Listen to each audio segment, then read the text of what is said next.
I'd like to welcome you all here for Email Marketing 101, which is part of our Must-Haves summer series. And I'm now going to just move to sharing my screen so that we can start with this presentation. So I'll just move back to that and move our little screen down there. So we'll get going. So I wanted to really welcome you all here for Email Marketing 101. This is a really powerful workshop as part of the series, and it's really designed to help you get going with your emails. So if you've been thinking, I'm not sure what to do with emails, or what do I need to get going, what do I need to do, this is the workshop for you. This workshop, I need to say, is autoresponder agnostic, in that I am not showing you how to use a specific autoresponder, but I'm showing you what you would need to do with whatever autoresponder that you're using. I am going to give you a walkthrough of Activecampaign at the end, because that's the autoresponder that I use and love. So I just wanted to welcome you here, and really just wanted to step through what we're going to be talking about today. So what the things that I'm going to be covering with you are: why do we do email marketing, when should we do it, and how should we do it. So it's really designed to give you a very solid introduction to email marketing, so that once you've watched this class, you'll be able to say, yep, I know what to do, and I can go and start doing it. So firstly, why are we doing it? Well, we email so that we can connect with our audience, and that's a really important thing for you to be doing, to be building a relationship with your audience and your list. And I know that we're all on social platforms today, and we're building our relationships there, but I do see email marketing as a really important, it's really sealing up a business risk for you, because if we had a situation where perhaps Facebook no longer was available to us, or our group was no longer available to us, then what would we do? Would we have a list of people that we could contact, and would they be used to interacting with us on email? So it really is important that you can own your own list. And in fact, this is one of the things we actually can own in an online business.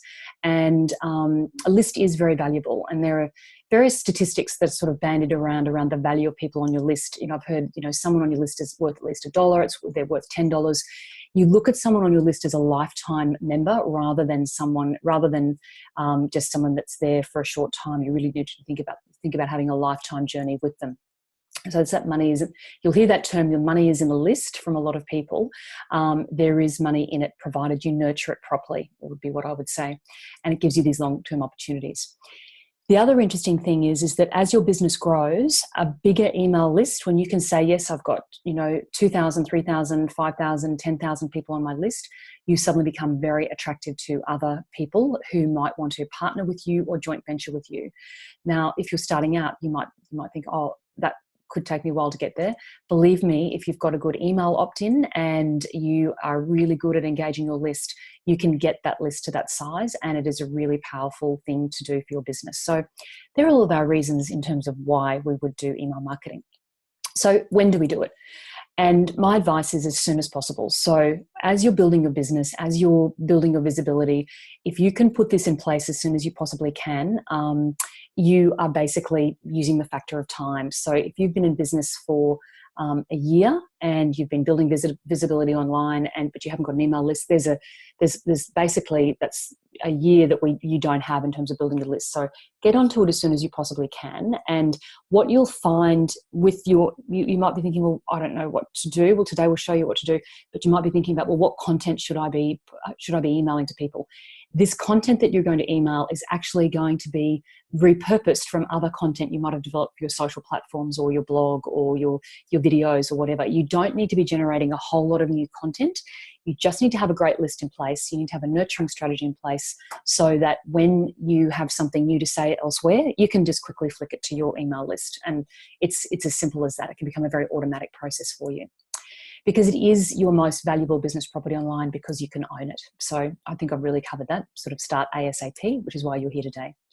So how do we do it? And what I'd like to do now is just step through with you the process of how to do email marketing. Now, this is an Email 101 course. It's the basics, but it's designed to set you up with a very strong foundation.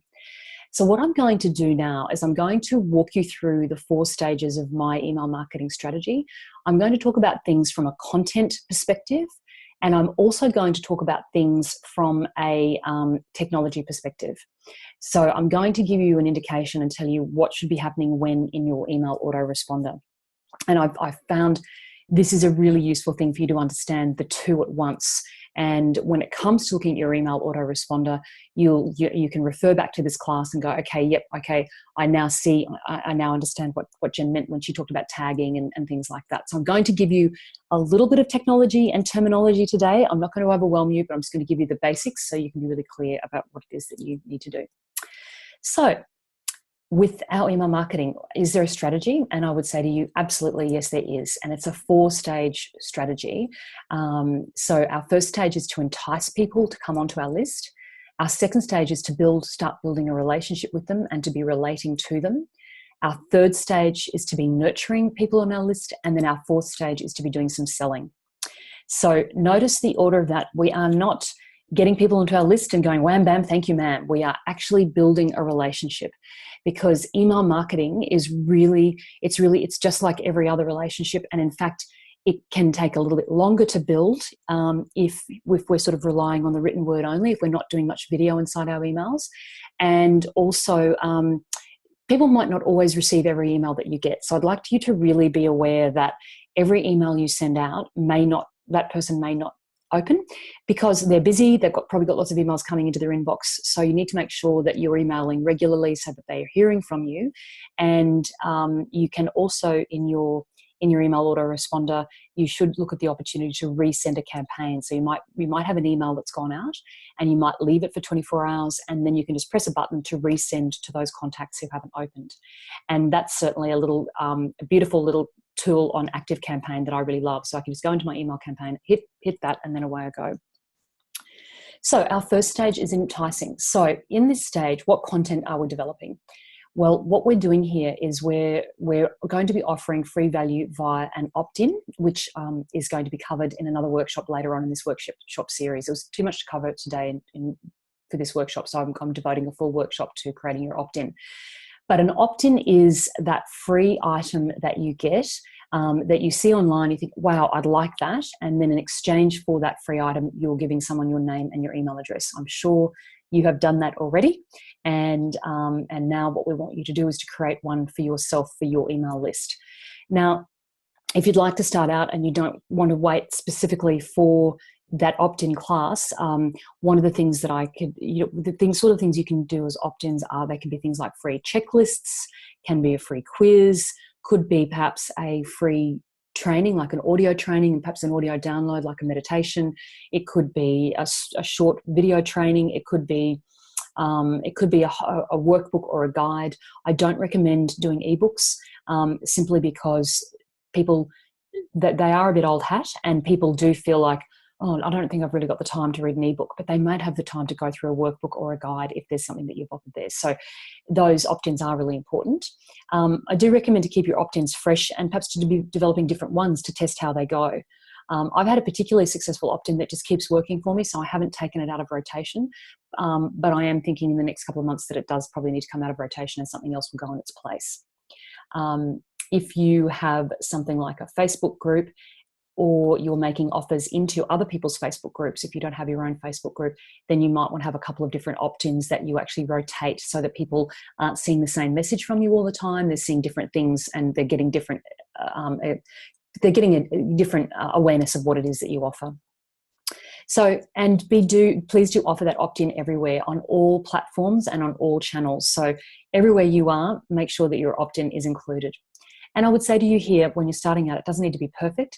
It's better for us to get something in place that is appealing to your audience, that they're looking for, and that you can then actually get them onto your email list. So it just needs to solve this problem or be something your community is asking for or responding to.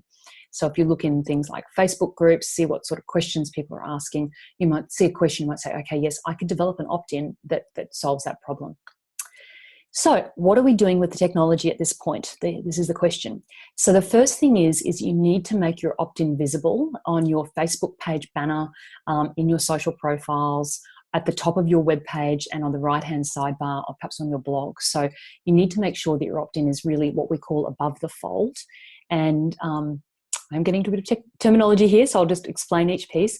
So above the fold is the piece of the website that is seen before you have to scroll. So it's basically the piece of your website that's seen on your main screen, be it whether or not you're on a laptop or whether or not you're on a desktop. So we want to see that there. Now, a lot of people are also accessing our information on their mobile devices. So if you've got a website, it's really important to have an opt-in option at the top of the web page, so that that's going to load as soon as people see that, because we want people to come in and actually use that. I'm going to be talking more about opt-ins later in that workshop, so I won't go into too much detail here, other than to say it needs to be visible. And you will then fulfill that opt-in or offer via a landing page. And I'm going to explain that more in the opt-in workshop, a thank you page, and then an email that comes with a download.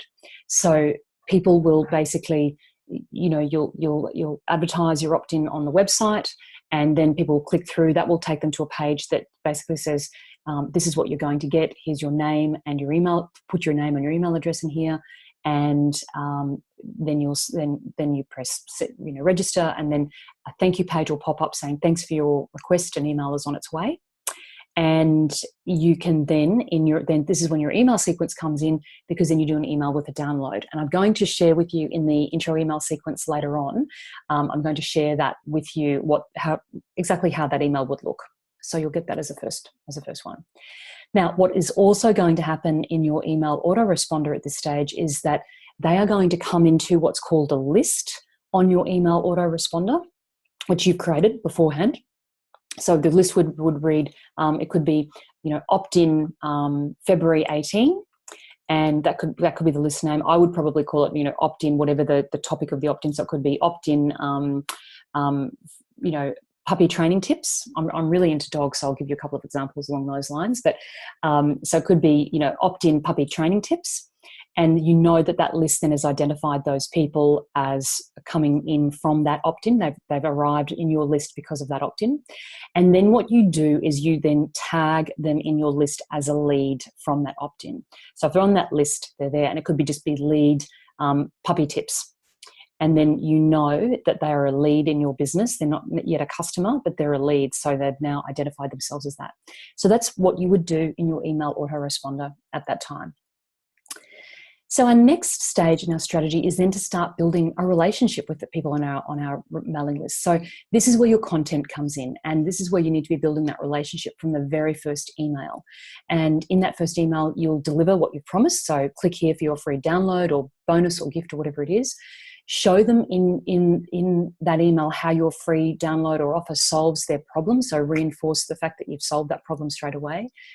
Focus on your customer and their needs, and then welcome them to your community and explain how you're going to be communicating. Now, at the end of the session, I will walk through this intro email sequence with you, so you can see how that email could look. What I do want to say now with the intro email sequence is that I'm giving you a template, effectively what's called a swipe file. It's another bit of terminology, but basically a file that you can swipe from for your own emails. But I really want to reinforce that it's really important that you use your own language and your own style when you communicate with people. So just use this swipe file as a guide, and know that it's one that I've refined over time, but it's going to give you a guide only. I really want to encourage you to put your own spin on everything and use your own language and your own terminology. I'll talk a bit more about that later, but I just wanted to highlight the importance of using that file. And then explain that there is more coming in this email. So they'll be receiving emails from you very regularly. Now, at the technology stage, your customer has entered what's called an automation or an indoctrination sequence, which is a series of emails that fires off in your autoresponder over a series of time, over a period of time. And you can decide on the timing of that. It could be every day over a week, or every few days over a week. It could be every day for 3 days. And we can talk a bit more about that when we get there. Then once you've done that properly, and once you're comfortable with those email sequences, you can pretty much set and forget that until you change something in your business. The other thing that I would also say, that with that indoctrination sequence, and I've put this in the swipe file, at the end of that sequence, once they've received the 3 or 4 emails from you, and in this sequence I'm sharing with you a 4 email sequence, make sure that you then subscribe people from that list, so your opt-in list, into your regular email list, whatever you're going to call that list. So for me, I just call that list weekly blog post. And so what that means is those people are now coming to my regular emails, where I will send things like blogs, updates on free workshops I'm doing, offers that I'm doing, and so on. So that makes sure that they get into your main mailing list. I guess I've already covered this in terms of you're going to build this relationship over this indoctrination sequence. It could be 3 to 7 emails dripped out over for as long as 30 days. Some people recommend 45 days. I'd be saying within 30 days. And they're really designed for your customer to get to know you and the value that you offer. So it does need to offer, these emails need to offer some value, so blogs or freebies, and make you relatable in some way. So tell your story or explain some of your journey. And imagine that you're having coffee with someone. What is it that you would like to tell them about how you can help them and add value to their lives? And this is, I guess, the key thing here I'd like to say is that these emails always need to be focused on what does my audience want to hear from me, rather than all being about me, because otherwise they're going to tune out. The other thing is to be very consistent and write in the language and style of your audience. So this is where the audience research piece is really, really important for you to understand who your audience is and what makes them tick. And once you understand that through, your research processes, you'll be able to bring that here into this process. And they have to really be the hero of all of your communication. It's really, really important. So I think that's the thing. Everything when we're working online, it's all about them, and it's only about us a little bit, just so that people can get to know us, can see us as relatable, real human beings who do make mistakes and who are real people just like them. So it's really important that that we're always making them the hero, but we do share some of ourselves as well. And it's about finding that balance. But I always say 80% hero of the customer, or even 85% about the customer, 15% about yourself. And that is a nice balance. And when you're actually doing your things like your Facebook Lives or other ways that you're getting to know your customers, or perhaps video blogs that you're sending to your customers, they'll get to know you through osmosis, through how you present yourself on video and how you present yourself in your emails and in your documents and so on. Now, technology. So from the technology perspective, your customer is in this indoctrination sequence now. There's not a lot we need to do other than just being aware of the timing of when they're receiving things. And I've said here, I've sort of covered this earlier, after email 2 or 3, you might want to tag them to enter your regular distribution list. I wouldn't do it straight up. I would let them get 2 or 3 emails from you before they go into your regular distribution list.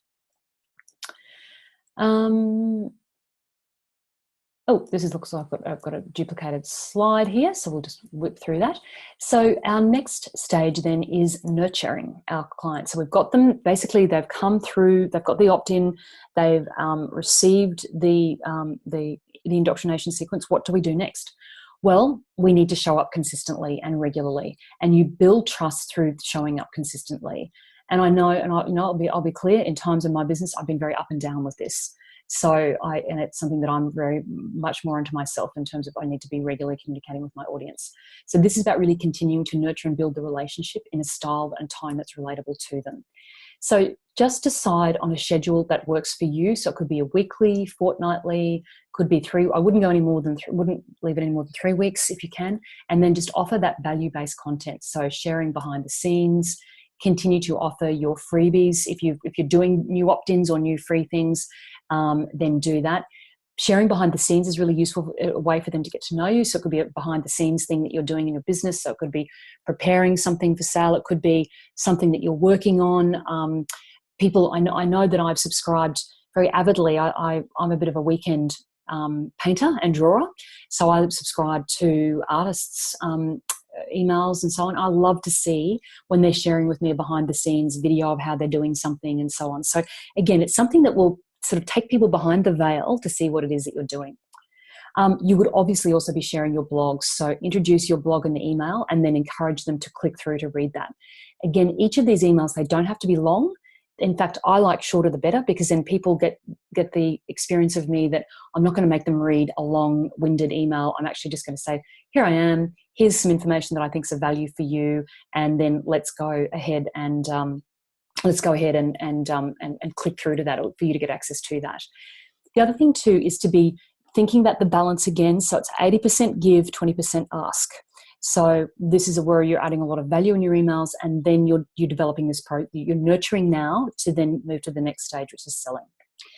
The other thing with have call to actions in every single email. So they're in the habit of doing something when they receive an email from you, so that they're not just going to do anything.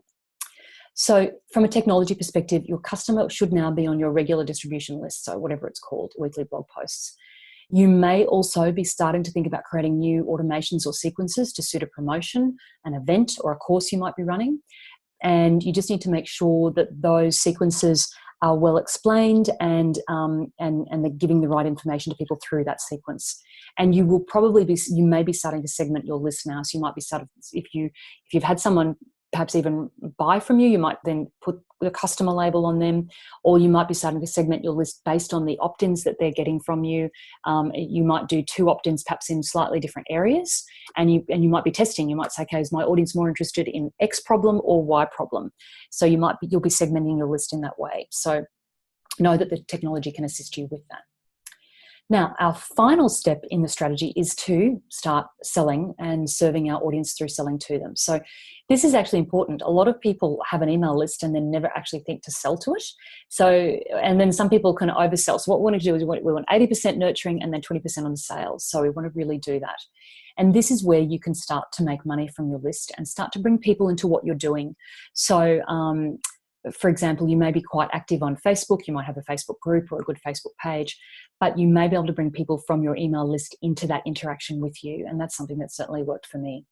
So what you want to do here is you're now going to you might say, okay, I'm wanting to promote a new course. So now you're going to map out a new sequence leading to that sale. So it needs to be very logical. And you'll be able to use my sequence builder template that you get as a part of this course to do this. So, and you can we'll show you how to map out each step. So what you want to do when you're wanting to encourage people to buy something from you, you're wanting to highlight and agitate the problem that they're experiencing. So this sequence will talk about, you may be experiencing problems with X in your world. Perhaps, like, let's use a puppy example. You may be experiencing some problems with understanding what is best to feed your new puppy. And so what you'll do there is just discuss that problem and start to share information about that. Then you'll move through the sequence and start offering elements to the solution. So it could be a tip a day for a couple of days. And then you would then step into demonstrating how your bigger product or service is going to solve that. So you see, we're starting off highlighting the problem, still offering some value in those next couple of emails, and then demonstrating how your product will solve it. In this sequence too, it's really valuable to be sharing video and sharing testimonials, either video or written, of successes with your product or service. So people do buy from recommendations, so it's really important to include those in this sequence. In terms of your technology here, you're going to be creating a new automation to suit this promotion or product that you're selling. And you may actually look at your list and you might decide, okay, I'd like to actually segment my list to actually sell this program to. So you might segment your list from the perspective of age, or gender. Or it could be age and gender. It could be based on location. It could be based on the things that they've engaged with or they've opted in with before on your email list. So it's going to be a whole range of things here. So it'll just be determined by what you're doing, but you will be probably segmenting here at this point. You can also, if you're starting out, you can also just send that sequence out to everybody and see who's interested. And then you'll start being able to build a picture of who is interested in your list about certain things, and you can start then developing a list that supports that. So in terms of this sequence for the sales process, just a couple more comments on here. You do need to build in, and this is really more part of a sales strategy, but you do need to have some emails that focus on scarcity and limitation in some way. So it could be this offer is only available until X date. There's only 10 spots available. You want to be building in this notion of scarcity here, so people can see, yes, there's something actually that I do need to get, and I do want it, and I'd like to get it now.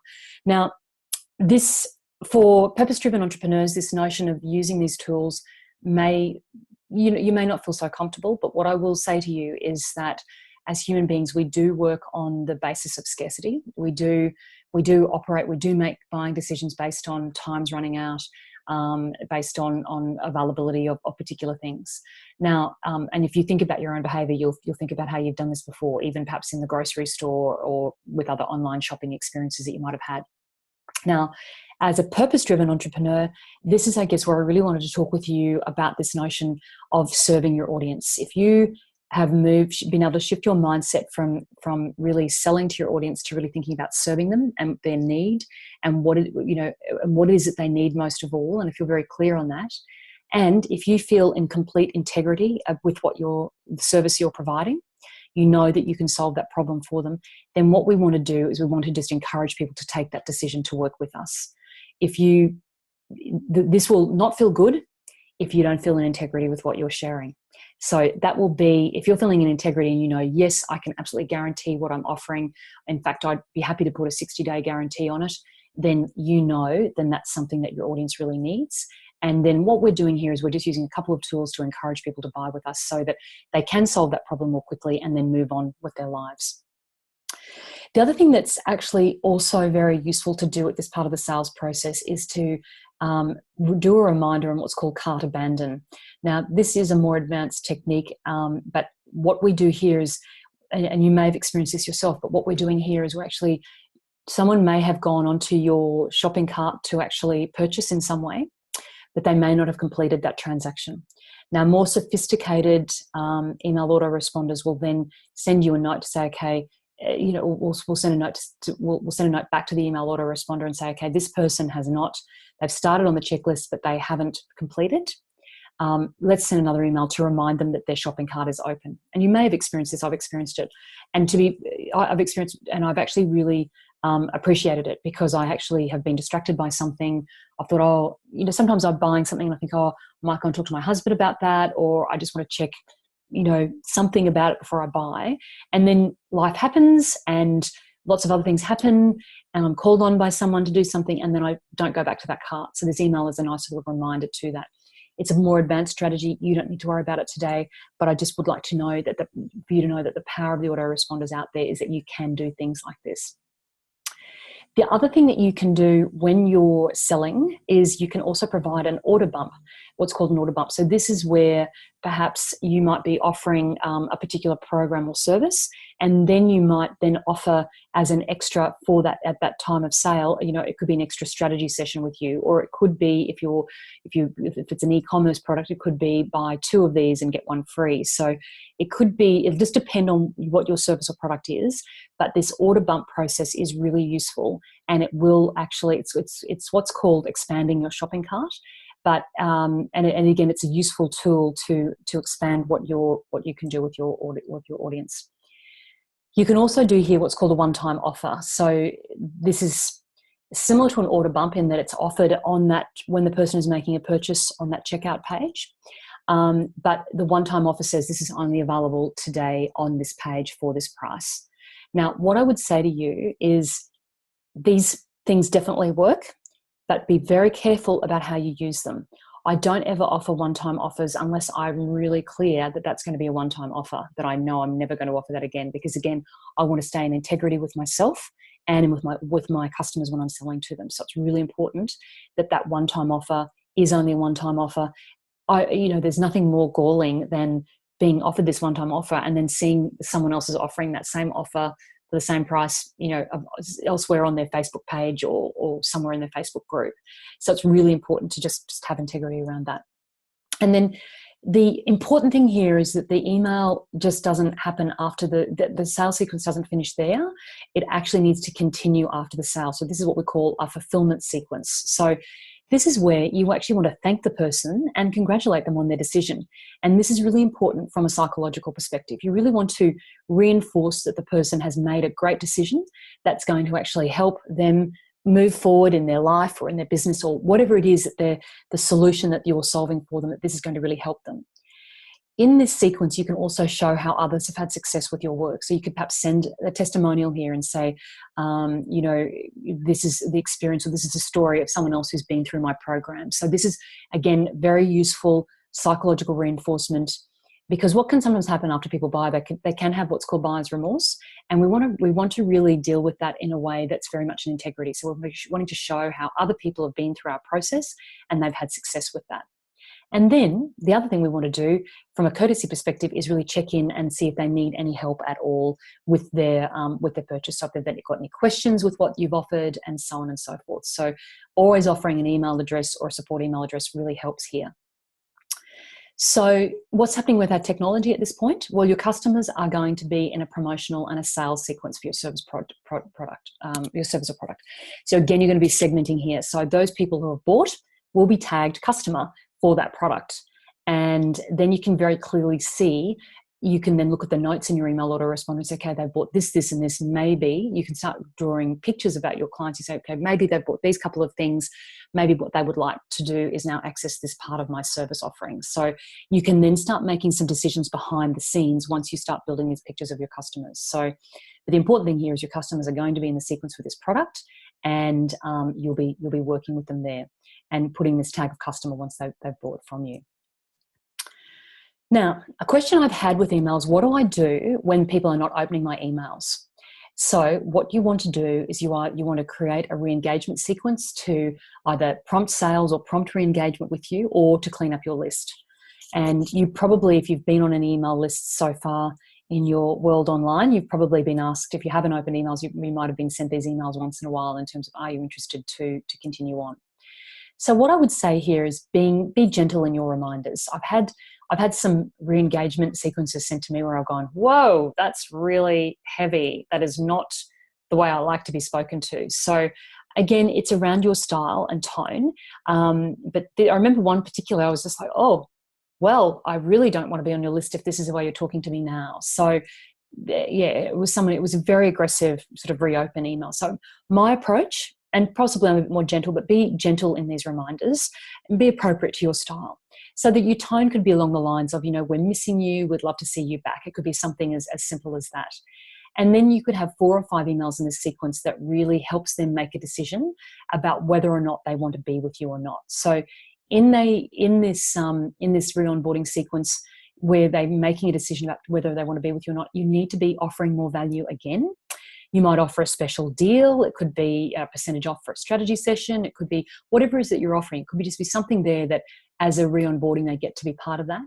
And effectively, we want to show them the love. We want to really show people that we care and we've got something of value to share with them. In this sequence, you could also ask again, what's bothering them most? What is it that's concerning them most? And this way you're going to start getting some more information about what is bothering them most. And you might actually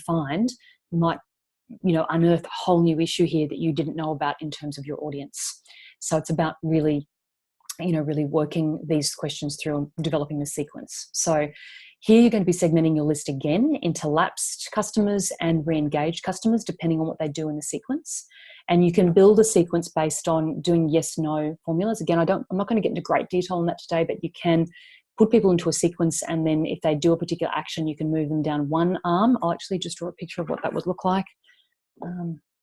So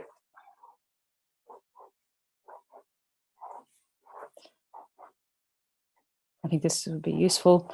So basically, this could be our email number 1. And they come down here, there's a yes/no point. Then yes, they then get into this sequence here, and no, they get into this sequence here. So you're going to, it's a good tool to start actually testing where people are at as well. Again, it's a more advanced strategy. It's not something that I expect you need to be worrying about at this point, but I just wanted to let you know that technology capability is there, and it's something that you can do as you develop and grow your list. And as your list gets some age on it, after about 6 months, you'd want to be starting to think about just engagement levels and things like that. So that is really covering our sequence. There's one more point I wanted to just make there. Yes, once people have re-engaged, do tag them as re-engaged, and then really concentrate on offering them some special value over time. So treat them as special. They bothered to come back, so really show them some love. And what you might also find at this point is that as your business has progressed and grown, they may have missed some of that progress and some of that growth. So you may want to actually show them some of that growth and in that re-engagement sequence. And then again, you might offer them some special value there. So that's our sequences and that's our strategy. Now, what I'd like to share with you now is just this concept of email subject lines. It is really important to have email subject lines that really convert well for you. So what do powerful email subject lines look like? Well, from my experience, they need to be straightforward rather than flashy or too salesy. So that's very, very important. They need to speak to your audience, and they need to be, again, in your style and tone. So if you're a particular way, you don't want to come off as sounding like someone else, because it's, again, we lack this congruence with our audience. The really important thing with our email marketing is to be congruent every step of the way. So from our email subject lines to our email content to what we're delivering, and then the way we deliver that and the regularity with which we deliver that, it's really important to just have that nice congruence, to be in integrity with yourself and with your style and tone and with what your audience is looking for. So really look at headlines that are working for your audience. What are they opening? What are they not opening? And this is the next really important thing. It sounds really simple. Like, a lot of these things I'm sharing with you sound really simple, but I promise you they are issues and mistakes that people make and that I've heard people make. So I really want to share, some little common pitfalls that people can make. The next important thing is to make sure that your subject line is actually linked to the content of your email. If it is not, it will tick them off big time. And I've had that experience where I've opened an email and gone, oh, this has got nothing to do with this. So the reason that this annoys people is that because there's no linkage, there's no congruency from, you've got me in, you've got me in to open this email. Now, let me, I want to see the answer to that question that you posed in that email headline. And this is similar to, and we're trained to do this, because if you think about news headlines, so online news headlines, newspaper headlines, TV headlines, we are trained by the media, and rightly so, to look at a headline that's could be quite controversial or quite catchy, and that then pulls us in to read the story. And so imagine your email is actually like a little news story that you're sending to your audience. It's the same concept. So you need to have a catchy headline that then tags into what you're sharing, but just make sure that they're definitely congruent. So definitely have short subject lines, and the research and data shows that 6 to 10 words work best. And that's what the research continually shows. So keep it as small and keep it as short and as concise as you possibly can. And the other thing is, with your subject lines, speak the language of your list and be specific. And I probably should have these as 2 bullet points. Speak the language of the list, which I've already covered, but be really specific on your subject lines. So which would you rather lead? Which of these emails would you potentially open? Tips on wholesome nutrition for your new puppy, or best products for your pet? Now, if you're a new puppy owner, I know which one, if I'm a new puppy owner, I know which one that I would want to open up, because, I need to work out and make sure that my new puppy is healthy for the long term. So I will read that. So it could be, how to keep your puppy healthy long term. That would be a great email subject line for that as well. So I'm using a headline sequence there instead of just saying, best products for your pet. So what you also want to do is use power words in this subject line. So I'm going on the next slide. I'm going to just share with you the power words that research has shown people open on. Again, I would say to you, select the power words that support you and that are relevant to you. Don't just think because it's on this list that you should use it. Again, it's relevant to your style. And then something that is very much used these days, which I really find very useful myself, is to use brackets to draw attentions to words at the beginning. So it could be free gift, it could be workshop reminder, it could be easy tips. But basically, we're highlighting in the email subject line there. So it could be free gift, or it could be workshop reminder, email 101, which is one you got today. Workshop reminder, email 101 starts in an hour. So I'm just trying to, and by using the brackets and the uppercase, I'm actually trying to jump out of your email list, because I'm assuming you've all had lots of emails already today, and I would like my emails to stand out for you. So this is, again, a great tool that you can use. Again, we don't want to overuse it, but I do generally in my email subject lines, I use this technique because I find it does help with my open rates. So these power words, what are some of these power words that people are using and liking? So invitation, introducing, we, your, you. So look how that's all about the audience. The year, so it could be 2018 updates, 2018 trends, update, new. We all love new things that are new. This is, again, part of the newsworthiness process that we're trained into with the media. Could be a month, so it could be January 18 resolutions or January 18 specials, news, sale, and events. So we can see here, these are the things that people are opening on.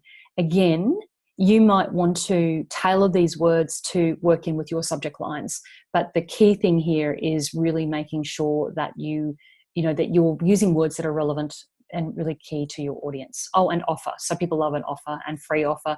The word free is also very good. So what I'm going to do now is jump into the bonus email sequence, that introductory sequence that I wanted to share with you. And I'm also wanting to share with you the sequence builder template. So we'll do that, and then we'll move into a brief walkthrough of just what a sequence looks like in Activecampaign. I just want to show you what that looks like, and then we'll come to questions. So, and I'll also just be checking in the chat if you've got questions as you've been going on. Please just put your questions in the chat, and I can answer those at the end. So we'll basically run through the sequence now, run through the sequence builder, look at the do the walkthrough, and then we'll come to questions. So that sounds good. So I'll just come out of there, and we'll come into and I'll just stop my share just for 1 second, and I'll just look at the chat there for me. I'll see questions we've got. Okay, great. Okay, and so now I'll just open up my documents that I want to show you. A little bit of a moment while I just grab that. So I might just pause. So let's now just take a quick look at these couple of documents that I've got for you, and these are resources that come with this workshop. So the first one is our swipe file, and this intro just covers that swipe file. I might just reduce my sizing here a bit so we can see a bit more on the page. But basically this really just, I've covered this already. Please, please, please just use this as a guide only. I really would love it to see you using your own language and style, and then you can then tailor this as you see fit. So our first email is our welcome sequence. So this is a sequence when people are coming in. Now, one thing for people who are quite new, if you've not seen this before, this is just the little tool that your email autoresponder uses to say that that's their name. It picks up their name. So that's pretty much standard in terms of how a first name is presented. And I can't see the screen. Oh. Are you supposed to be sharing? Yes, I am. Thank you. Appreciate that. Let me just go back to Zoom. Oh, I love the technology. Let me go back to the beginning on that. Thank you very much, Jane. So let's go back to our PDF. So here it is, the PDF that I was sharing. So the intro there, please just make your words your own. Then come into your first email, which is really around, looking here at introducing, your opt-in that you've sent. So this item here that I said, the first name is is a very standard element in every email autoresponder. This is the tool that picks up their name. So it would be hi Jane, hi Jen. So this needs to be written into that email, and then the autoresponder picks up the name from the database. So that's just to explain that. So you say, thank you for requesting my, whatever it is your opt-in was. So remember, our first stage in sequence is when we're first getting people on board, we're probably sending them something for free. So here you would say that, and you can click here to access your download or gift. So, and then do a hyperlink to your download. And again, your email autoresponder will show you how to do that. Then what you need to do here in this email is then say this will, and insert the benefits that it will bring to people. So this is really important. Remember I said earlier, you've got to congratulate people for being a part of your process, and also highlight the benefits of what you can do for them. So, and then you also, here is just something about being excited about them coming to get something from you. So again, your words here, truly excited is what I would use, but it's up to you in terms of what you would use. So again, what we then do here is we then move into reinforcing the benefits of that person working with you and the similarities to you. So for example, if you found your way, and these are actually words from my, you'll see these words in my documents, but I use the words, if you found your way here, it's likely you're a, so kind of person who wants to, whatever their desire is. And this is a really important thing to reinforce that you understand their issues and what they really want in life. So this is around creating the relationship and the resonance with them. So you'd say, I am too, and that's why I created this, whatever the opt-in is, because I, and then whatever it is that you do. So it's really paint by numbers, but I find this is very important to just reinforce to them, oh, I'm in the right place. What this is really saying is, oh, I got my thing, thank you. That's delivery, number one, building trust. Number two, oh, I'm in the right place. This person actually understands who I am and what I'm looking for. So then what we want to do, but we want to do more in this email than just that. We want to also encourage them to become part of our community wherever we are online here. And then we also want to tell them that we're going to be communicating with them. So to get access to more, and again, these are my words, to get access to more goodness like this, more goodness like whatever my download was, join my, and it could be if you've got a Facebook group or like my Facebook page or wherever you want to take people. But we want a call to action where they can get to know you better and more instantaneously, which is where your again, your email, which is where, you know, wherever it is that you want people to get to know you. So if it's Facebook or whatever. So, and then you'll explain what the benefit is for them to go there. So where there is, you know, a lot of interaction, more strategies and support, all of that sort of thing. You would also at this point just ask them to connect with you here on your other social profiles. So it could be on Facebook, personal Facebook page, could be Twitter, Instagram, LinkedIn, Pinterest. All of these things are going to be relevant to you and what you're doing. And if you don't want people to come on your personal Facebook page, then don't. But I would say to you, if you're thinking on or planning on getting a Facebook group up in the future, I would have them become your friend on Facebook, because then when they're your friend on Facebook, you can then invite them to come to your group. You can add them. Not that I would suggest adding them directly, but you can put a message out to all of your Facebook friends about that. The other thing that you can do, that we need to do in this email, so this is a very important email, this first one, because this is the one that they're most likely to read because they're getting their thing from you. The next thing here that we want to do is we want to actually welcome them to your community. So as part of your community, this is where you're setting up the expectation that you're going to be emailing them regularly. This is really, really, really important that you set this expectation up and you say this very clearly up front. You also at this point want them to enter your email address and put your address in there into your address or contacts list and mark them as important so you can always receive the emails. Now this is really important because many people are using Gmail now, and Gmail will automatically put any business website emails into the promotions folder. It will not go into the primary folder. So this is a really, really important thing to do. And you're actually saying here, you know, ending up in the spam folder would make me sad. And a final thing here, you could ask them what is the biggest challenge they're facing right now. And you could say challenge in your business, in your life, whatever it is that you're dealing with. Again, and you can ask them to send an email. Not many people will take you up on this, but a few will, and that'll be really nice to get that interaction from them. And then you can really start having a conversation with them. Now, there's a couple of PSs here. PSs do work in email marketing, and so we do have them. Here, what I'm also, with this first PS, is we're setting up that they're reminding them that they're going to be getting some interesting information from us in the next few days or next week. And you again can put in your time frame here. It's up to you. So to thank you for subscribing, I'm going to be sending you some of my favorite whatevers to help you. And again, the major benefit or solution that they're looking for. So this doesn't have to be a whole lot of, this could be blogs that you've got. It could be a checklist. It could be whatever it is. So it's up to you. Our second PPS is again a call to action to go where you really want them to go to meet with you socially online. And again, have a join here button and you hyperlink that. And then our final PPS, and I do put this in because I feel like I want people to be really clear that if they prefer not to receive the blogs and updates, they can unsubscribe. So I'm being really clear about that. Every email autoresponder will have in the bottom of the email an unsubscribe button as well. And I've debated with people about whether or not this PPS is important. From my perspective, I like to have it there because then I'm being really upfront with people. And I have had I've had very few. I would have had a couple of non-subscriptions after people got that first email from me. So don't be afraid of putting that in there. For me, it actually demonstrates that I'm a trustworthy and transparent person. And if you really just wanted to get that email and you don't want to continue on with me, that's okay too. So that's our very first email in the sequence. Our second email in the sequence is delivering some of those valuable resources that you promised. And you can decide the time frame. It could be the next day. I would recommend the next day, maybe a 2-day break, then another couple, then the third email. But basically, this one is just delivering that second resource. So you can explain and the benefits and the value of that resource to them. And now what I've done in here is I've actually left in the words that I use in one of my emails, because this shows you, it's just, I guess, easier for you to see a template of how it's written.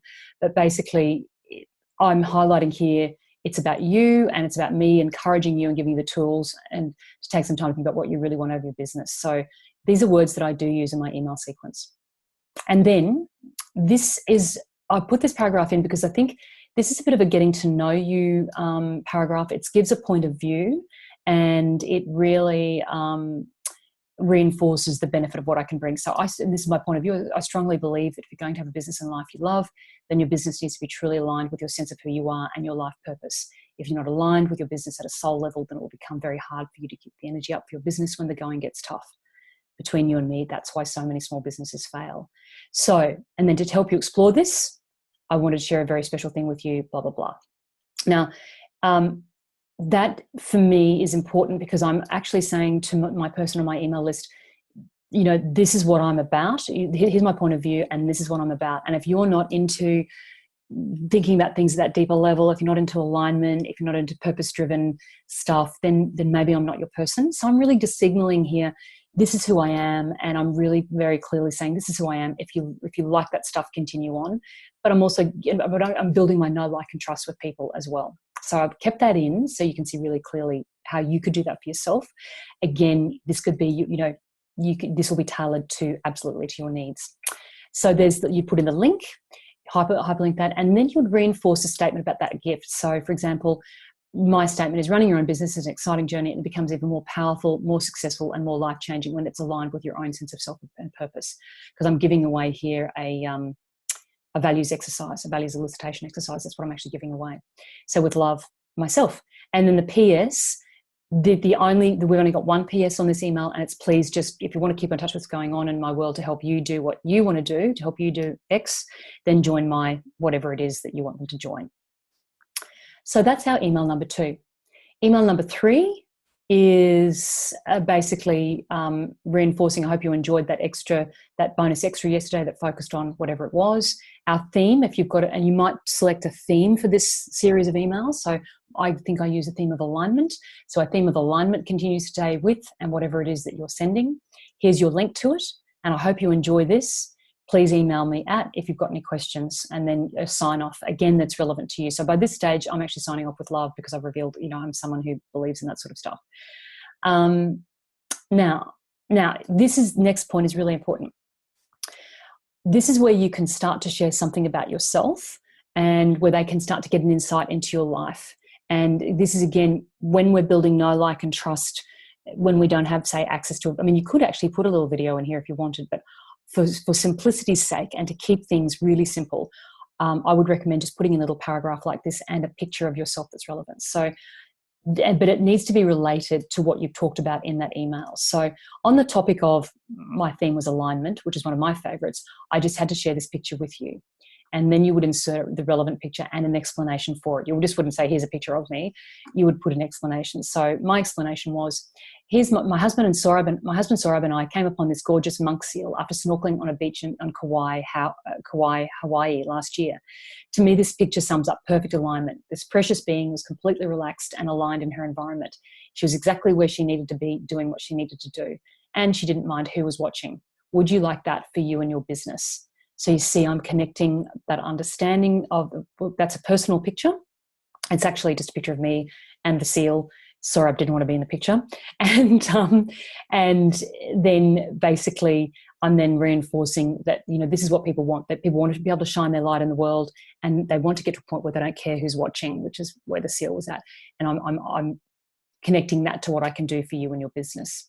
So that's that email there. It's a very important email to bring in some of that personal touch and to reinforce that. Email number 4 is then really our final email in this sequence. You could do another one if you wanted, but I think this was long enough. So during the last few days, you've received 2 gifts. So insert the So whatever those gifts were, plus the picture of me on the beach with the seal. If you miss those, you might want to do a quick search in your inbox for the subject lines and bringing those down here. Now, and I've said if you thought those were great, then I've saved the best for last, and then whatever the final offering is.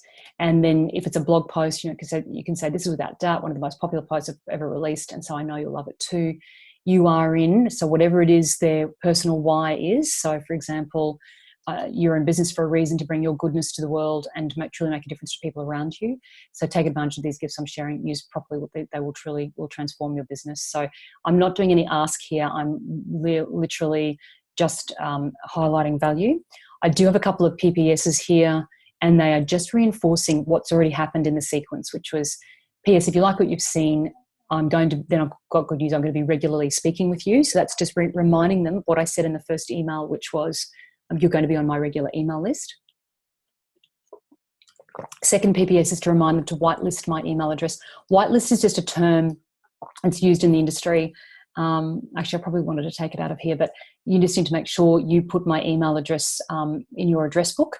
So, and I again reinforce it in Gmail. You need to move my emails to your primary folder and mark them as important.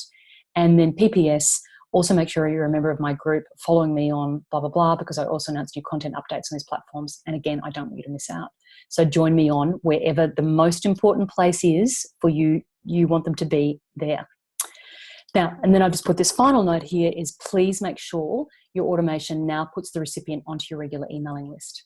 So that's a walkthrough of the intro email sequence. So you could literally start writing these emails today, and you could start onboarding people. Once you've got your opt-in, you can start onboarding people. So it's I really designed this to be as plug and play for you as you possibly can. Now, the other thing that I wanted to share was the sequence builder template. So this is just a template. I will actually provide it to you. I'll provide it to you as a PDF, and basically you can then just duplicate these pages, or you can create tables of your own. But the sequence is basically, what you can do is, if you're planning a range of email sequences, you can literally just put the title of the sequence up the top. So sequence number 1, the name of the sequence, and then I like to put here, what is the goal of my sequence? So that every email that I'm writing in this sequence is, I'm very key and I'm very focused on that goal. So in this sequence, I want them to subscribe. That would be my goal. So whatever your goal is for that sequence. So if you're developing a new course, or you're wanting to sell a new course, it could be goal for them to opt into your course, or to buy your course. So then you've got your email numbers down here, 1, 2, 3, 4, 5, and you could make this longer.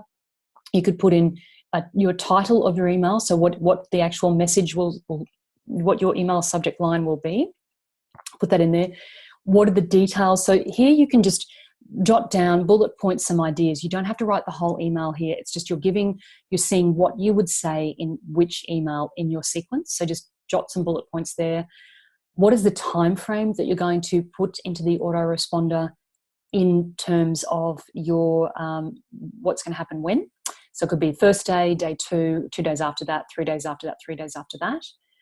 You can also put in conditions in Activecampaign. You can also put in conditions like wait until the 10th of January at 10 a.m. and then send this email. So again, you can put those conditions in.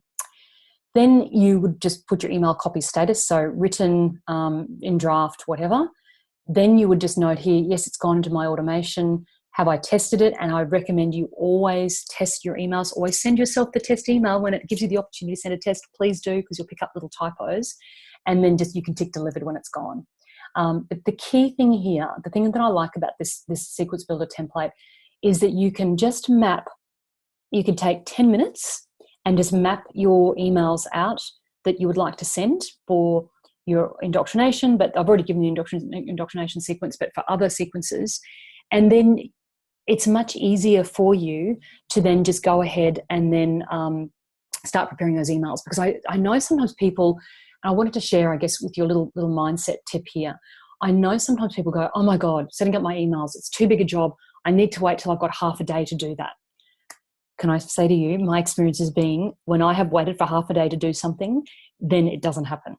So the idea of this sequence builder template is that you can spend 10 minutes just mapping out your sequence, what you think should go in each email. And then you can leave that and then come back the next day and perhaps write then email number 1 and then the following day email number 2. And that's doing what I'm sharing with you there, what's called the 10-minute rule. And I had a beautiful boss many, many years ago, a beautiful woman called Sue, and she told me about the 10-minute rule. And I'd like to share that with you now. So the 10-minute rule is where you say to yourself, if you've got a big job or if you've got your to-do list and there's lots of things on your to-do list and you just think, I'm never getting to those things at the bottom, I never get to those things. What you do is you say to yourself, I'm just going to spend 10 minutes doing this. I'm just going to spend 10 minutes writing this email sequence. I'm just going to spend 10 minutes doing whatever that job is. And then what you'll find is you're saying to your psychology, don't worry, I only need to spend 10 minutes, then we can go and do something more fun.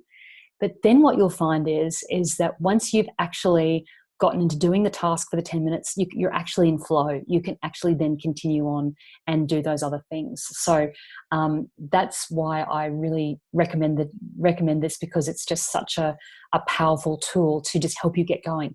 And when you're writing emails and when you're thinking about doing your emails, it can feel very big. I'm hoping after today it doesn't feel so overwhelming. But if it does, just remember the beautiful 10-minute rule. Because it really, I can promise you it works. I've used it so much and it's really, really powerful. And the 10-minute rule combined with this sequence builder, you'll be cooking with gas. I absolutely promise you. So that is what I wanted to share with you there. I'm just going to pause now as I just set up for the walkthrough. So I'm just going to just pause the share, and I'm also just going to pause our recording. Alrighty, so now I just wanted to do a quick. I'm just going to do a quick overview of how to do an automation in Activecampaign. I'm just going to show you. So in Activecampaign, an email sequence is called an automation. In other email autoresponders, it could be called an email sequence. It could be called a campaign itself. So just know that with each autoresponder, there is going to be some different terminology. And that's why I haven't focused today's workshop so much on how to use X autoresponder, because there are many on the market, and there are, it's going to be depending on which ones you like to use, which ones perhaps you're already using, and so on. But what I thought would be useful would be to show you, because we've been talking a lot about email sequences, I just wanted to show you in Activecampaign how you can do it and how you can actually they've got recipes. They call them recipes for sequences. So I quite like these. And look, I do use and I do recommend Activecampaign because it is so visual. It's so easy for me to use. And it's and compared to a couple of the others that I've used, it's I think it's well priced and has a lot of power for the price. I've used more expensive ones, and this has got a whole lot of value for it. So if we look here, I've just gone to create what's called a new automation. You could start from scratch if you wanted, or they've got recommended, and you'll see over here they've got all sorts of different styles. So this is a very good tool that you can use to really boost your business. Again, and I'm going to say to you, I don't use a lot of these tools, but I just want to show you that there are things in here that you can use. So you can start from scratch. You could do a follow-up of a product. You could look at tagging. So when people are interacting with campaigns, they're tagged as engaged. So if they get 30 days of engagement, they should get some points in the system. Now, remember I mentioned abandoned cart reminder. So you can actually set one of those up in your sales sequence, upgrade incentives. So there's upsells, all sorts of things. So all sorts of things that you can do. But what we might do today, because again, we've got basically...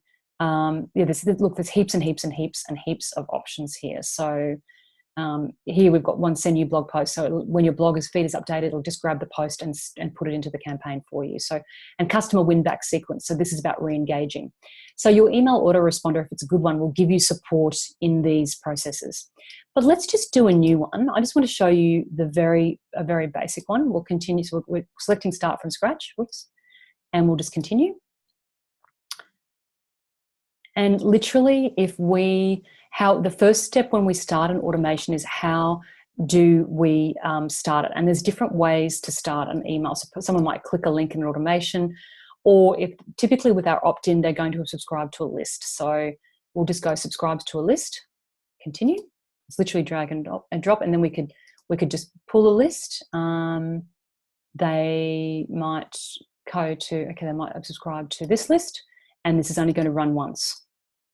So we just go add start. So there you go. they have started that. Now, then I get to I get to basically put some options in. So here I've talked about tagging people. So what I do is I'm going to add a tag to a contact. So here I could put in tag, I could put in, let's put in the tag lead. Oops, I'm uppercase, so let's put it in uppercase, so lowercase. So lead, so they go into my lead list. So there I've tagged them. That's how easy it is, an Activecampaign. That's how easy it is.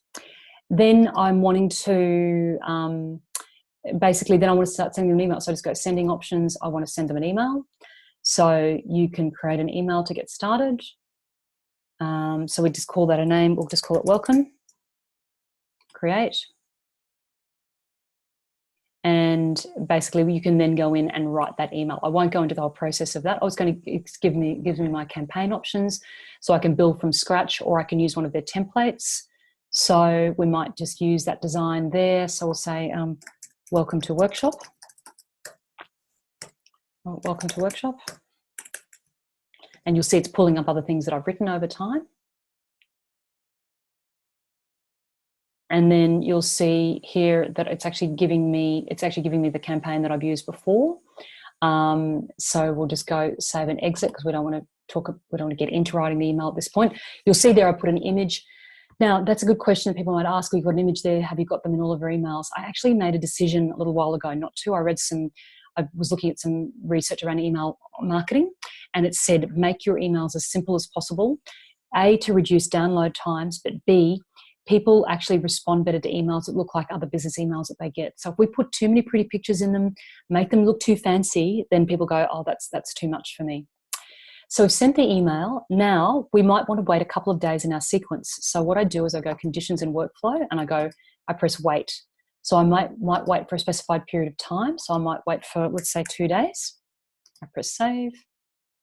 And then I might say I want to, or I might wait until specific conditions are met. So I get to choose a condition here. So I generally, a condition for me, I will choose on date and time. So let's say current day of the week is, today's Wednesday, so we'll make it Thursday. Add another condition. The date and time, we'll say current time is, let's say, I like to send emails earlier in the morning so that we're in people's inboxes, say at 6 a.m., particularly if we're on daylight saving here, 6 a.m. And then I might want to put in add another condition, and it could be, again, I can choose the month is January. So, and then I would then put in Thursday, and then I would also put in here the date. Oops, and the date is, my date and time. Current day of the month is, we'll say 11. That's my son's birthday, so you go save.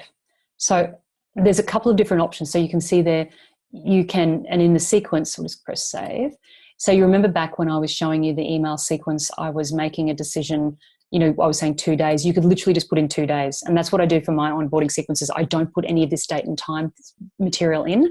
But if I'm doing a promotion for a program, a free workshop or a paid workshop, it's generally going to be time-based. Say if I'm offering a workshop, I will then put in the times here. And then if I'm offering a workshop, I'll put in reminders. And if you've received emails from me, which it's likely that you have by now, you'll get a reminder, workshop's on today at 10 a.m. Then you'll get a reminder, workshop starts in an hour, and so on. So you're getting those regular reminders.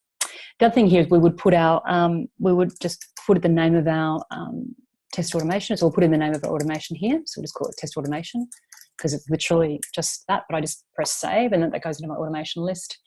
And then I can then prepare another email. I can also put in my if else. So I can split the automation is, so if the condition, so we might say if contact details is, we'll say is not, and then we'll put in the tag, not customer. And then you go, okay. And then you're putting in these options. And then you'll see here, I'm getting a yes, they are, if they're not, and then I then can put in my new email. So that's as simple as it is to build a sequence. But I would be saying for you starting out, if you're starting out, you would just want a straight sequence. I wouldn't be bothering putting in any of these yes, no options. But if you want to get fancy and if you like tech, then you could go right ahead on that. Now, that's what I wanted to cover there. Now, the other thing in Activecampaign is we've got our list of contacts, which gives us details of all of our contacts. We've got, you can click on that tab and see your contact list. In campaigns, these are separate emails. So in Activecampaign, a separate email that is not attached into an automation is called a campaign. Terminology, a little bit confusing, but that's what it is. Then we have our automations, and then more advanced work, which I don't want to get into today is deals. Then we also have our email lists. This is where we can see our different lists. We can also create forms in Activecampaign. Again, this is a advanced activity that I don't think you need to worry about right now, and reports. So you can see, you can view emails, you can view contacts in a campaign. So there's many things you can do in Activecampaign. When you're ready to go live with this campaign, you will just press active and then it's ready to go live. But I'm just going to press inactive because I've put in a list that would make no sense to people on that list to get those things. So that is a brief walkthrough of Activecampaign. I wanted to just show you that, but I wanted this class to be email agnostic. I wanted to show you what a sequence looked like. That's how I would build it in Activecampaign, but you'll be able to do that in your own autoresponder. I will put a link for you to get a 30 days free of Activecampaign if you would like it in the workshop PowerPoint that will be saved as part of this workshop delivery, so you can get that. But that's the overview. Again, I think go with the email autoresponder. If you're working with one already, then go with that one. If you are thinking you're starting out and you'd like to try something, if you want something for free, I would like to say that MailChimp is typically the free go-to. And I actually never used it. I went straight to a paid platform because my coach at the time said, really, MailChimp doesn't have enough power for what we want to do. But if you are starting out, then start with MailChimp, and then when it starts to look like it's wanting to charge you money, then move to Activecampaign. And one of my clients has done that, and she really has found the change really good. But again, it's really up to you. So that is a wrap on everything that I wanted to cover on the course. Jane, you're with me, so I am open for business on questions. So fire away on those questions. Thanks, Jen. I think that that swipe document that you just shared about the different setups of each email has helped my brain a lot. Oh, good. Very good. Yeah, just because that's my thing is like I know like how my funnel. I finally sat down the other day and figured out how my funnel needs to work, and to sort of get that flow going. But then I was like, what do I actually write in the email?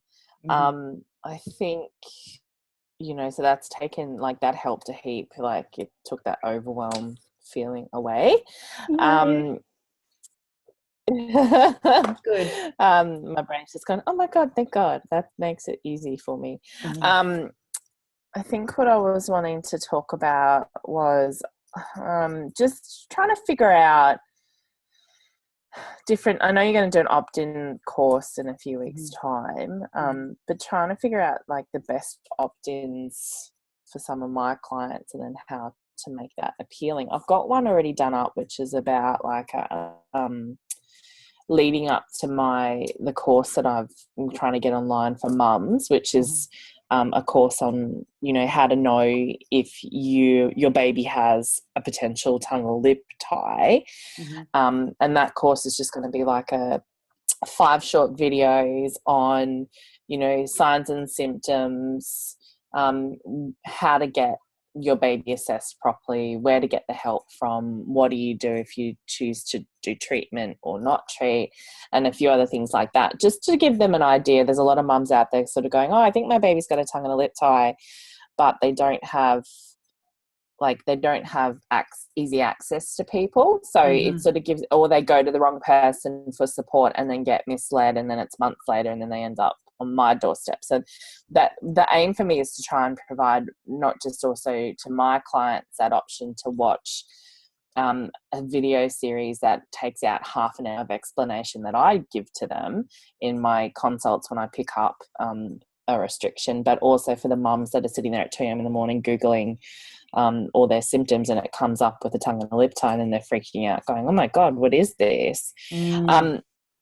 So the opt-in that I created was just like a little checklist of symptoms that they can print off and tick their symptoms, and then take it with them to a health professional to be able to go, look, these are all the symptoms that we're facing.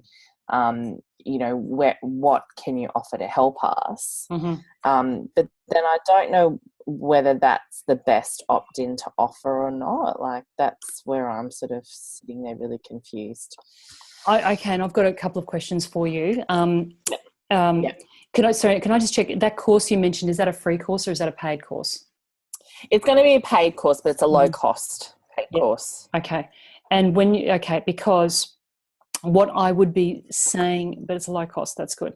What I would be saying is, I'll come to the step into the paid course in a minute. My first question is would women know I know you're a specialist in this area, and would women know what a lip and a tongue tie is? Would new mums know that terminology? Would they have ever heard that? No, not unless they've been on, Dr. Google Googling symptoms, or join a breastfeeding support group and post up, oh my God, these are all the problems I'm having, and then end up with, somebody suggesting to them that, oh, maybe your baby's got a tongue and a lip tie, and then they go and look further into it. So normally it's more they're having particular symptoms that drive them to search for help. Okay, so I would be thinking your opt-in needs to focus on maybe the top 3 symptoms that are most related to the tongue and lip tie, but I wouldn't necessarily use the opt-in, could actually explain, guess what, it's likely that your baby has what's called a tongue and a lip tie. So I would the opt-in title would be dealing with whatever those top 3 symptoms are. So what to do when your baby won't stop, I don't know, blah, blah, blah. Are there particular symptoms that you go, oh, they're the key ones, the indicative ones? Latching. So really, really poor ability to latch at the breast. Fussiness at the breast. So like babies really fussy at the breast, and which sort of also goes with difficulty with latching. And probably throwing in a maternal symptom there would be something like along the lines of sore nipples, mastitis, blocked ducts sort of side of things. So they're probably the 3 that I can think of, or more. You could even like lump your the fussiness at the breast with problems with latching at the breast and fussiness, and then the other top baby one usually is like a colicky, refluxy, screaming sort of thing. So, and then mum's one, the sort of damage and infection side of things. Because it's not all working. So it almost, the opt-in would almost be, would be focusing on those symptoms, what to do, what to do or how to deal with poor latching and fussiness at the breast and sore nipples, that then will then go into a little, could go into, then say, okay, these are really common symptoms here. They're potentially related to the tongue and the lip tie issue. Explain what that is. Here's a checklist. Now, what I would do, a checklist. So like some of those things can be solved quite easily if the baby doesn't have a tongue and lip tie. So would you offer those basic strategies? And then if they don't work, then it's a possibility that your baby may have a tongue and lip tie. I think that probably, if that feels right for you, I think that would be it, because then that poor mum at 2 a.m. in the morning, if you can give her some advice, then she'll be eternally grateful. But you've also educated her. What your opt-in needs to do, because it's a fairly sophisticated terminology, but it's something that you're very specialist in helping people with. We want to your opt-in actually needs to educate them. So that's really important. So I think educate them on, so I think these are the symptoms. can be fixed by this. If not, potentially could be this. So, but I'd actually, in the order, I'd say this could potentially be a tongue and a lip tie. Explain what that is. Do some sort of short-term sort of first aid remedy strategies that they can use right there. And then if these don't work, then it's possibly a tongue and a lip tie. And then what I would do, I mean, this is, you could say, take this checklist to your health professional, or what I would be then from your opt-in, I'd be offering them an opportunity to go and access that low-cost course straight away. So that was my plan, was that it was like, you know, and that's what I'm thinking. Well, then if the checklist becomes the second opt-in, so like if like what you're saying, the first one sort of more the top 3 symptoms and how to deal with them would be like your first opt-in. The checklist might be your second opt-in, and then the upsell or the call to action would be, hey, watch this you know, short video course. Yeah, I would actually put the two together. I'd make it as simple as you could, but I'd actually have these are the issues. These are the issues you're experiencing. So agitate problem could be this, which is you need to educate very early on in the document, tongue and lip tie. Then you say could be this. Explain what that is. Try these things first. If those things don't work, it probably is a tongue and a lip tie. You know, go and speak to your health professional, or here's a low cost video to show you how to do that. Because I think a woman, if I'm waking up at 2 a.m. and I've had, you know, 6th night of hell, I will just do anything and I will press that button. Yeah. So I want to keep it simple. You want to keep it simple for me, like one document. Okay, good, great. I'll read this. I've tried those things. That's not working. Good. I'm going to go get it. And you'll probably because I mean. I had a mum last night email me at 1 a.m. with that exact thing, like, oh my God, I'm over this. My nipples are sore. My baby's screaming. I don't know what's going on and I just need some help. And so like I was messaging her back at 3 a.m. when my dog was barking, and dragged him inside and put him in his crate and went, shush, why aren't you in your crate? Daddy forgot to put him in the crate. And you know, so then I messaged her back and I was like, oh, it sounds like if you're having a really rough time, can I give you a call tomorrow and we'll have a chat? But yeah, like, you know, that sort of, that makes more sense to me, because that's what I was sitting on the checklist going, it doesn't feel right. I felt like I was missing a step. And some of it was the email side of things, like how do I make it flow so that it doesn't, you know, that's why I love the work you do, because it's that authentic offering, not that selly push sort of side of things. I want it, you know, my goal is always to serve my mums, and how do I best serve them? So that makes much more sense to me. Great. So, and then my other question would be more around Activecampaign, because I've been playing with MailChimp and then looking at Activecampaign and trying to decide, you know, if I'm going to set this all up, am I better just because, like, I like the sound of Activecampaign, and I know my other business mentor Anita's using it, and to me it just makes more sense. It might be worth the investment to start it, because I mean, being as my list is low at the moment, but if it builds quite quickly, which it has the potential to do, then it's sort of that thing of, will it start costing me anyway on MailChimp, and am I better to get it set really well up an Activecampaign anyway? Yeah. Look, I would say it's I would say go straight there, because I believe you've got a very powerful and very solid business proposition, and you're ready. And I think the time you'd spend, and let me tell you, my first year online, I got advice that well, I got advice that saw me stepping from technology to technology to technology, and I would have lost 2 or 3 weeks momentum.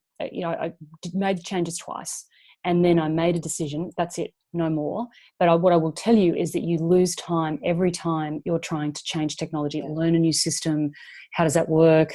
When you come to the thought of trying to import contacts and so on, I think with where you're at in your business and where I think you could go very quickly, I would really strongly recommend Activecampaign, because it'll just set you off at the right level, and you won't be mucking around. Because MailChimp, and this has been the experience of one of my other clients, Josie, she's used MailChimp and she's recently moved to Activecampaign. She said it's like light and day, because she's able in Activecampaign to be customer centric. She can do everything around her customers, whereas she said in MailChimp, and I haven't used MailChimp, so it's very hard for me to comment on it, but I've gone on the feedback of others. But she said in MailChimp, it's just very list-centric, and once someone was on a list, it was very hard to move them across and so on and so forth. So that's been my experience, and I just know that mucking around of changing technology, it's a burden that you don't really need. It really is. So I would do that. Anita's using it. I can give you a link to that as well. You can just try it for 30 days. You can play around with it and see what you like. But I find it's so much easier, and I'm still learning the power of it. I'm still not using it to its full capacity. Absolutely, but you just go through a process of learning as you go. So do that. So, but that's good, and I'm glad that answered the question about the checklist, because that sounds like a better flow.